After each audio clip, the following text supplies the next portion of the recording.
20-21-22 પવનની ગતિ સાથે વરસાદ થવાની શક્યતા છે। સૌરાષ્ટ્રના ભિન્ન ભાગોનું પણ હવામાન પલટાઈ શકે છે। ગરમી પણ વધી શકે છે। દેશના ઉત્તરીય પર્વતીય પ્રદેશોમાં તારીખ 20-21-18-22 25 વૃક્ષો થવાની શક્યતા રહે છે, જેની અસર ગુજરાતના ભાગોમાં થવાની શક્યતા રહે છે। લગભગ ગુજરાતના દક્ષિણ પૂર્વીય ભાગોમાં 20-21-22 પવનની ગતિ સાથે વરસાદ થવાની શક્યતા રહે છે। કેટલાક ભાગમાં કરા પડવાની શક્યતા રહે છે। ઉત્તર ગુજરાત, પૂર્વ ગુજરાત અને મધ્ય ગુજરાતનું હવામાન પલટાઈ શકે છે।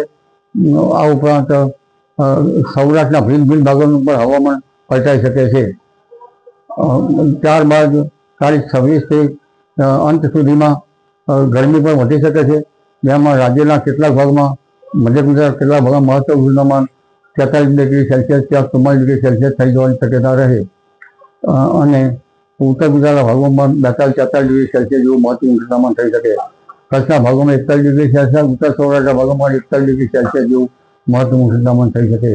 ગિરનારના ભાગમાં પણ મહત્તમ તાપમાન 41 ડિગ્રી સેલ્સિયસ આસપાસ થવાની શક્યતા રહે છે।